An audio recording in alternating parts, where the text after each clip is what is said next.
Hello বন্ধুরা, good morning. এখন বাজে হচ্ছে প্রায় 11টা। তো মা এখন নিম পাতা আর কাঁচা হলুদ একসঙ্গে একটু থেঁতো করে নিচ্ছে। এই যে রসটা থাকবে সেটা বাবুর গায়ে দেবে, কারণ ওর গায়ে না একটু চুলকাচ্ছে আর র্যাশ মতো বের হচ্ছে, তার জন্য। তো বাবু যেহেতু মাখলো, তো আমিও এই সুযোগে একটু নিজের গালেও মেখে নিচ্ছি, যদি একটু উপকার দেয় স্কিনে, তার জন্য। তো এমনিতেও নিম পাতার কাঁচা হলুদ এগুলো খুবই উপকারী একটা জিনিস, খেলেও যেমন উপকার পাওয়া যায়, মাখলেও তেমন। তো যাই হোক, মার কিন্তু এতদিন মনে ছিল না। তো কালকে আমি আগামীকাল আর কি আমি ওই বাড়ি চলে যাব। তো আজকে মায়ের মনে পড়েছে, তো মা বাবুকেও মাখিয়ে দিল, আমিও মেখে দিলাম। তো যাই হোক, তারপর বাবুকে স্নান করিয়ে দিয়ে আমি নিজেও স্নান করে নিয়েছিলাম। তারপরে কিন্তু বাবুকে ঘুম পাড়িয়ে দিয়ে এখন আমি খেতে বসে পড়েছি। আর এই যে এই দৃশ্য যেটা তোমরা দেখতে পাচ্ছ, এটা হচ্ছে বিকেলের দৃশ্য। তো বাবু সানগ্লাস পরে একটু স্টাইল করছিল আর আমাকে বলছিল ভিডিও করে দিতে। তো এই যে দেখো, এখন গড়াগড়ি খাচ্ছে। আর ঠাকুমা এদিকে বাবুর জন্য জামা কিনতে গেছিলো। আমাদের এখানে কয়েকটা দোকান আছে, তো সেখান থেকে মনে হয় নিয়ে এসছে। তো এই যে দেখো, অনেকগুলোই জামা নিয়ে এসছে দেখানোর জন্য। তো কোনটা নেব সেটার জন্য আর কি ঠাকুমা নিয়ে এসছে এগুলো দেখাতে। তো চলো দেখে নিই আর ভাবি কোনটা নেওয়া যায় বাবুর জন্য। তো এখন যেহেতু গরমকাল চলে এসছে, মানে আর তো কয়েকটা দিন শীত থাকবে, তার জন্য মোটা জামা নিয়ে লাভ নেই, কারণ এই গরমে তো মোটা জামা পরে থাকতেই পারবে না। আর বাচ্চাদের তো গরমকালে পাতলা সুতির জামাটা আমার বেশি ভালো লাগে। হিলকি ভিলকি জামা আমার একদমই পছন্দ হয় না, কারণ ওরাও একটু বিরক্ত বোধ করে ওই সমস্ত জামা কাপড়গুলোতে। আর পাতলা সুতির নরম জিনিসগুলোই কিন্তু বাচ্চারা বেশি পছন্দ করে। তো যাই হোক, এই যে গেঞ্জি টাইপের জামাটা দেখলে, এটা কিন্তু বেশ মোটা টাইপের, তার জন্য নিলাম না। ওই যে সুতির দুটো ছিল, ওই সুতির দুটোই নিয়েছিলাম। আর এখন বাজে হচ্ছে সন্ধে 6টা। তো বাবুকে একটু আগেই খাইয়ে দিলাম। তো সমস্ত কিছু ভিজিয়ে ফেলেছিল খেতে গিয়ে, তো সব আবার চেঞ্জ করে দিচ্ছি।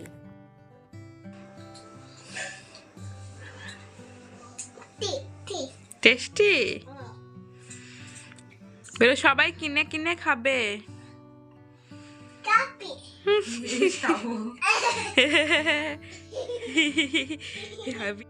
আর এই যে দেখো বন্ধুরা, বাবু এখন লজেন্স খাচ্ছে আর ওর মিমিকে বলছে ভিডিও করে দিতে। তো এখানে এসে কয়েকটা দিন যে কীভাবে কেটে গেল বুঝতে পারলাম না। দেখতে দেখতে প্রায় 18-19 দিন তো হয়ে গেল আমি এখানে এসেছি। তো মনে হচ্ছে না যেন 18-19 দিন এসেছি, মনে হচ্ছে এই তো এলাম, এই মাত্র আবার চলে যেতে হবে কালকে, এরকম মনে হচ্ছে। আর ভালো লাগছে না, মানে রাতটা পোয়ালেই আবার কালকে তোড়জোড় বাড়ি যাওয়ার জন্য। তো এসে দেখো বন্ধুরা, রেডি হয়ে গেছে। এখন বাজে হচ্ছে প্রায় 10টা। তো টোটোও চলে এসছে, আর মা কিন্তু সমস্ত ব্যাগপত্র আমার গুছিয়ে দিয়েছে। আর বাবুর তো কোনো কথাই নেই, ও টোটো পেলে এতটাই খুশি হয়ে যায়, মানে টোটোতে চড়বে বলে। তো এই যে দেখো, এত এত ব্যাগ আমি ওখান থেকে নিয়ে এসেছিলাম। তো আমাকে যখনই বাবুকে নিয়ে আসতে হয়, তখন কিন্তু এত এত ব্যাগই হয়ে যায়। তো তার জন্য আমাকে টোটোতে করে এই সমস্ত গাড়ি করে আসতে হয়, বাইকে করে তো পসিবল নয় এত কিছু নিয়ে আসা। আর সমস্ত কিছুই যেন মনে হয় যেন লাগবে বাবুর জন্য, যদি কিছু বাদ যায় তখন মনে হবে যেন ওইটাই প্রয়োজন। তাও এত কিছু আনার পরেও মানে মনে হতো যেন ওটা আনলে আর একটু ভালো হতো, এটা আনা হলো না, এরকম মনে হয়। তো এই যে দেখো, মায়ের মনটাও তো খুবই খারাপ, মা তো কাঁদতে কাঁদতে যাচ্ছে, ভালো লাগছে না কিছু, কিন্তু কিছু করার নেই, যেতে তো হবেই।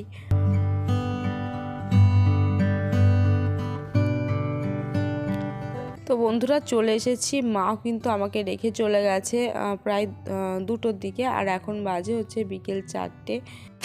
আর এই যে দেখো, বাবু ওর ঠাম্মির সঙ্গে একটু রাস্তা থেকে গিয়েছিল, এখন আসলো। আর আমি এখন এই যে তোমাদের দাদাভাই দুটো গাছ কিনে এনেছে, দুটোই গোলাপ গাছ। একটা হচ্ছে হলুদ ফুল আর একটা হচ্ছে কি ফুল, গোলাপ গোলাপ টাইপের ফুলের কালারটা। তো যখন ফুটবে তোমাদের সঙ্গে তো অবশ্যই সেটা শেয়ার করব। তো 3-4 দিন আগে কিনে এনেছিল এই যে গাছগুলো, দুটো গাছ আর দুটো টব। তো এখন আমি এগুলোর পরিচর্যা করছি। আমি অবশ্য সেরকম গাছপ্রেমী না, তবে ফুল দেখতে খুব ভালোবাসি। তো ইচ্ছে হচ্ছে, দুটো কড়ি আছে গাছে, তো মনে হচ্ছে না কবে কুঁড়িগুলো ফুটবে।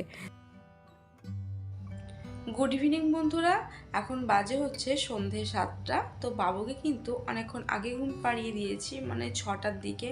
1 ঘন্টাও ঘুমিয়েও গেছে। এই যে দেখো, এখানে ওকে শুয়ে দিয়েছি। তো আমি এখানেই ছিলাম, এখানে বলতে যে সমস্ত জিনিসগুলো আমি নিয়ে গেছিলাম, তো সেগুলো ধরো দেখতে পেলে কত কত জিনিস ছিল। তো সেগুলো সমস্ত কিছু যেখানকার জিনিস সেখানে রেখে দিয়ে একটু 1 ঘন্টার মধ্যে হয়ে গেল, কারণ আমি বেশিরভাগ জিনিসই বাবুর ছিল, তো সেগুলো সব ভাঁজ করা ছিল, তো জায়গায় জায়গায় রেখে দিলাম। আর টুকিটাকি যে সমস্ত জিনিসগুলো ছিল সেগুলো আবার নিচেও রেখে আসলাম।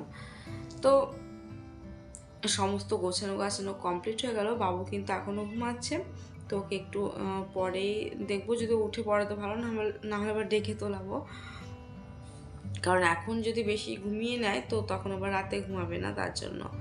আর আজকে বন্ধুরা কিছু শেয়ার করতে ইচ্ছে করছে না, মানে ভালো লাগছে না, মানে একটা জায়গা থেকে আসলে সত্যি ভালো লাগে না, মানে যদি আমি এখান থেকে ওখানে যাই তখন একটা মনটা খারাপ লাগে, আর ওখান থেকে আসলে তো কোনো কথাই নেই, মানে এতগুলো মানুষের সঙ্গে থেকে না এখানে একদমই আমার ভালো লাগে না, খুবই মন খারাপ করে। তো আবার থাকতে থাকতে ঠিক হয়ে যাবে। তো এরকম পরিস্থিতিতে সব মেয়েরাই পড়ে। তো যাই হোক বন্ধুরা, আজকের ব্লগটা আমি এখানেই শেষ করলাম। দেখা হবে আবার পরের ব্লগে। তোমরা ভালো থাকবে, সুস্থ থাকবে, আর আমার ব্লগ ভিডিও ভালো লাগলে অবশ্যই যেন সেটা কমেন্ট করে জানাবে। তো চলো, টাটা।